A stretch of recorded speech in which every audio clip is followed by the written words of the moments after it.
The advent of 5G has created what seems to be a really strange period in terms of value for money for the specs that you get in your smartphone, especially in the mid-range. Firstly, 5G phones are really expensive right now. Not just the nominal amount you have to pay for the phone, but relatively in comparison to some other 4G phones, seems like 5G phone prices are a little bit hard to swallow. I don't want to pick on any brands or phones in particular, but to use an example, the Oppo Reno 3 Pro that has just been released with the brand new mid-range 5G Snapdragon 765G chipset. The Reno 3 Pro is a great phone and it looks fantastic. But if we compare it to the Oppo Reno Ace, which is also a recently announced phone with 4G, the price to performance ratio doesn't seem that great. The Reno Ace uses a Snapdragon 855 Plus chipset. Yes, it is 4G, but it is up until now the most premium chipset you can get from Snapdragon. Gameplay, for example, and image processing are just going to be better using a flagship chipset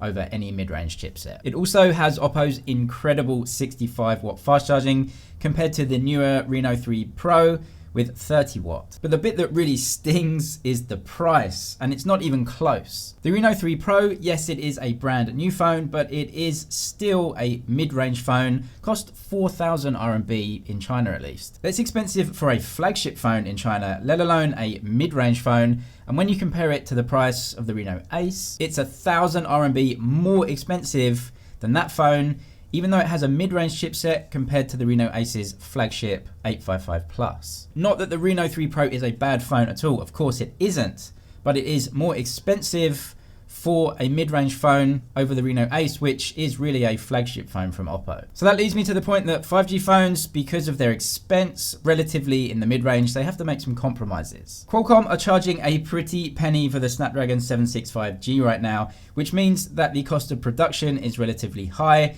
they have to make compromises in other areas. We've seen the Redmi K30 series take away the premium OLED displays from the K20 series and use IPS LCDs, and also took away the 2x zoom camera from the K20 into the K30 phones. 5G phones, especially in the mid-range, will get cheaper. News came out yesterday that Qualcomm is slashing prices of the Snapdragon 765 chipset, essentially because demand has been way lower than expected. And that tells the whole story, because the type of consumer that is interested in mid-range phones really isn't interested in 5G right now. Contracts are expensive and mid-range buyers are looking for value for money over everything else, and it seems like these phones aren't really giving that right now. Uptake of 5G phones, even in China, which is one of the leaders in 5G technology, has been way lower than expected, and so the only thing these companies can do, especially Qualcomm, is cut the price of its chips. Virtually nowhere has 5G right now, so what is the point of a 5G phone? If you don't think over the life of your next phone, maybe 2 or 3 years, you'll be upgrading to 5G,